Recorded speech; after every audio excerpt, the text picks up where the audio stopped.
Hello guys, magandang gabi. Papilitin ko magtagalog para maintindihan naman ng lahat o ng pangkalahatan yung mga pinagsasabi ko ngayon.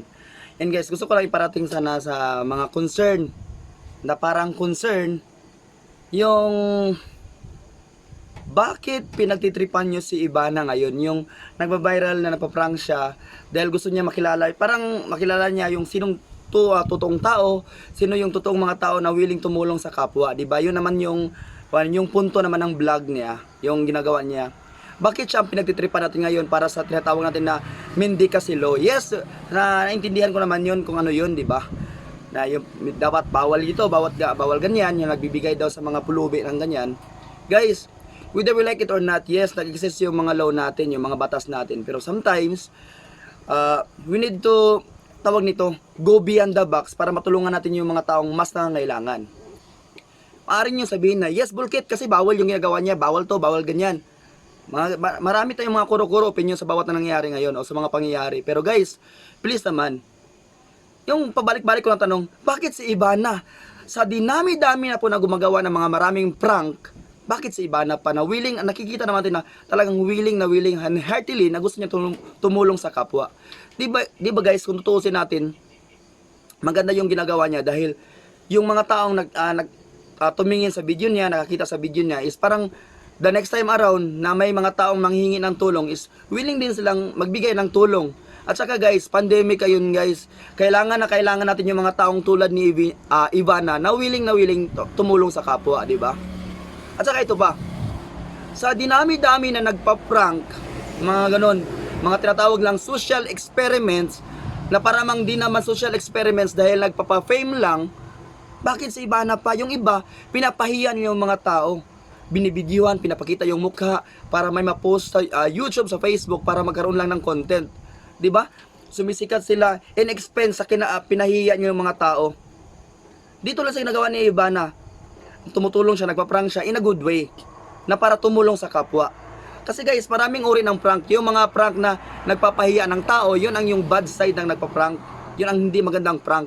Pero yung prank na para makita siya na dapat pagtularan, dapat siyang tularan, o makita ng ibang tao na itong ginagawa ng tao ito dapat tularan, na dapat tumulong din sa kapwa na nangangailangan, yun ang magandang prank na ginagawa. Dahil napaasip si Ivana na pulubi para lang na makita niya kung sino ang talagang totoong tao, sino yung taong may magandang puso na willing tumulong sa kapwa.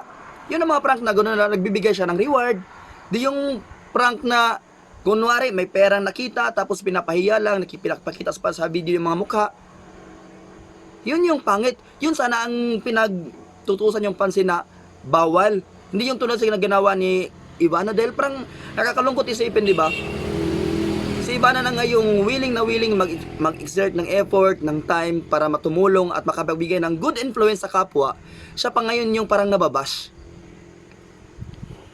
Basta, ito yung mga bagay na parang masakit isipin guys, na kapwa Pilipino, siya ang pumupull down sa taong sa kapwa Pilipino na willing naman sanang tumulong sa kapwa. Sana wag ganun. Sige, naintindihan ko naman yung law na yan, yung batas na yan. Pero sana naman, ewan ko kung accepted ba to, but still, naniniwala pa rin ako na in every rules there is an exemption. So para sa akin, yung ginagawa naman ni Ivana is dapat sana, para sa akin, para dapat tularan pa nga eh. Para nga, di ba, halimbawa, yung pag may nakakita sa video, sabi nilang, uy, the next time around, pag may manghingi sa atin ng tulungan din natin kung anong meron tayo, di ba? Parang ganun. Sabihin natin, o baka sabihin nyo naman na, baka yan lang, gagawin lang yan dahil baka nag-iisip baka si Ivana yan o ano. Guys, whether we like it or not, we'll learn. Sometimes, we learn the gift of giving, di ba? Sometimes na, pag natutunan natin na masarap pala sa feeling yung magbigay sa kapwa, di gagawin din natin, di ba? Parang nakasanayan na natin yung gawin na yun. So sana naman, wag masyado nating i-big deal yung ginawa ni Ivana sa kapwa natin dahil marami siyang natulungan. Ako mismo, di ko man siya kilala personal, pero na-appreciate ko yung ginagawa niya, di ba? Sana naman, wag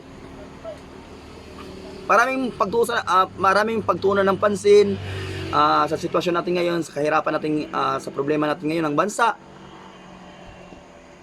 wag na. Parang hayaan na natin yung mga taong gustong willing namang tumulong, di ba?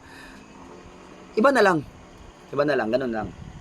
Shout out na lang, Miss Ivana. Pero yun, para sa akin, patuloy mo lang. Sa akin, okay naman yun, di ba? Pasensya na kung hindi tayo pareho ng opinion sa mga pangyayari o sa mga ukol sa ginawa na vlog ni Ma'am Ivana. Pero para sa akin, yung opinion ko, yun.